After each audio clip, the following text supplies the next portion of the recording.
Good morning mga ka-showbiz. Ito na ang ating latest update para sa Barda. Sa araw na ito, masakit makita ang ganito. David Licauco nakatanaw lang kay Barbie Fortesa habang may lungkot sa mga mata. Tara, pag-usapan natin yan at bigyan ng comment at reaction. Pero bago po tayo magpatuloy, nais ko lang po kayong pasalamatan. Patuloy ako nagpapasalamat dahil sa inyong suporta at panonood dito sa ating channel.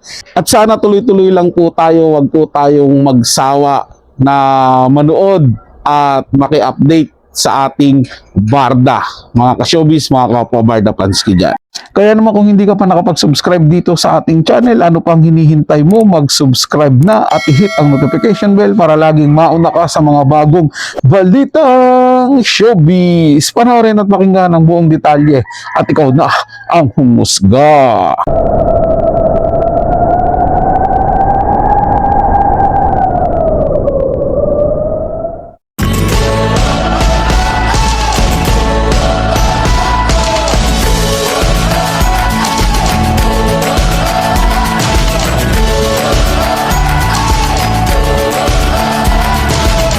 Starting now, we're breaking out, but I'm not living without you. This could be our one chance. We'll send a postcard when we're through.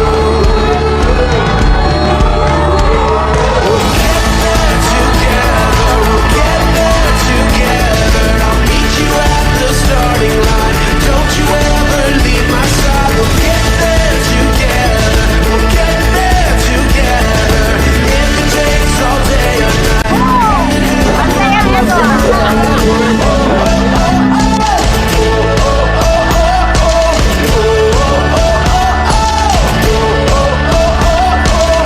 You wanna see the sunrise, starry nights and endless seas. Writing our own story. Let's go and make this what's meant to be. Let's scream it out. Let's go and make this what's meant to be. We'll get there together. We'll get there together. I'll meet you at the starting line. Don't you ever leave my side. We'll get there together. We'll get there together. If it takes all day or night, hand in hand we'll both arrive. Do you feel your heartbeat? Do you feel the warmth beneath your feet? 'Cause you're standing next to me. Do you feel your heartbeat? Do you feel the warmth beneath your feet? 'Cause you're standing next to me, yeah. 'Cause you're standing next to me. Oh, we'll get there together. We'll get there together. I'll meet you at the starting line. Don't you ever leave my side. We'll get there together. We'll get there together. If it takes all day or night, hand in hand we'll both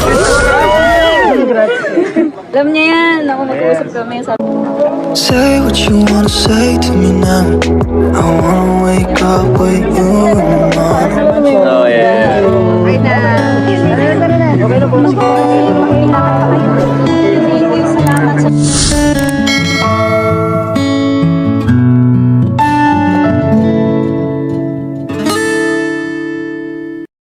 Sa totoo lang mga ka-showbiz, mga kapwa Barda Pansky dyan, ito na yata yung pinaka malungkot na video na nakita ko nagagawan ko ng reaction patungkol dito kina Barbie Fortesa at David Licauco. Kasi parang alam mo yun, nung mararamdaman mo yung yung lungkot ni David habang nakatingin lang siya sa malayo kay Barbie Fortesa. Hindi naman kalayuan, sabihin natin sa baba lang ng stage.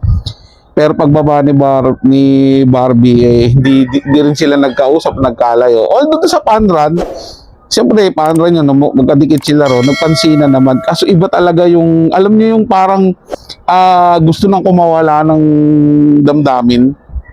ng isang tao. Kaso nga lang gusto lang tigilan kasi baka may lumabas na naman na ibang pangit na istorya sa kanila. Alam mo yung ganun, hindi mo na alam para sa kanila hindi na nila alam kung paano sila lulugar, lalo na sa lalaki. Sa babae kasi magaling talaga magdala yan, magaling magtago ng emosyon yan, pero sa lalaki ang hirap itago yan. O sino mga lalaki dito, i-komento nyo sa comment section kung gaano kahirap itago yung nararamdaman, lalo na pag nakita mo yung babaeng minamahal mo, nasa harapan mo lang pero hindi mo kayang ipagsigawan dahil parang may harang pa na namamagitan sa inyo, di ba? Ganun nararamdaman ko. Yan, katulad yan ng video na yun. Diba nakita nyo, tapos dadaan si Barbie. O ayan o. Diba? Tapos dadaan si Barbie doon sa likuran niya mamaya, pero may nagpapapicture naman ng mga tagahanga. Alam niyo na parang ang lapit-lapit din sa isa't isa, pero parang ang layo nyo pa rin. Diba? Na kahit na anong gusto nyo ng ipagsigawan, ipakita kung ano yung feelings nyo sa isa't isa, hindi nyo kayang gawin dahil nga meron pa kayong pinoprotektahan at meron pa kayong sabihin na natin parang may harang pa talaga na hindi pa tuluyang nakakaalis.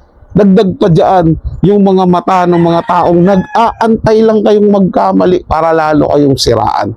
Ganun po yung nararamdaman ko sa video nito, mga ka-showbiz, mga kapwa Barda fans ko dyan. Medyo nakakalungkot po, medyo ang sakit talaga sa pakiramdam na makita na ganito yung idolo mo na hindi ka sanay na makitang ganito na kapag nakikita mo sila na magkasama, kikiligin ka talaga at ngingiti ka dahil ang ganda nung aura nila, ang ganda nung chemistry nila.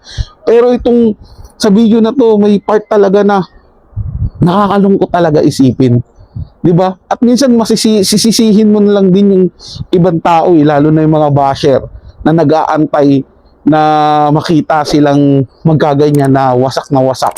Hindi ko alam kung ikatutuwa nila yon, magiging masaya ba ang buhay nila, di ba? Na meron silang nasilang tao. Hindi po natin alam na kasi only haters knows, di ba? Kung ano yan, kung ano para sa kanila yan, achievement ba nila yan, glory ba nila yan, di natin alam, mga ka-showbiz, mga kapwa Barda fans ko dyan. Pero para tayo na sumusuporta at naniniwala sa kanila, lalo po ako, mga ka-showbiz, medyo masakit po sa akin yung ganito. Sana pag nangyari na yung project nila, hindi na po ganito. Sana tuloy-tuloy na po yung saya, tuloy-tuloy na po yung kilig. Kayo mga ka-showbiz, mga kapwa Barda fans ko dyan, ano ang inyong saloobin at sa suggestion, no, ano man nararamdaman nyo, i-komento na sa ating comment section. Pag-usapan natin yan, babasahin at pupusuan ko po yan, mga ka-showbiz, mga kapwa Barda fans ko dyan. Para sa mga bagong balitang showbiz, ugaliing tumutok dito sa ating channel at mag-subscribe at i-hit ang notification bell para laging mauna ka sa mga bagong balitang showbiz.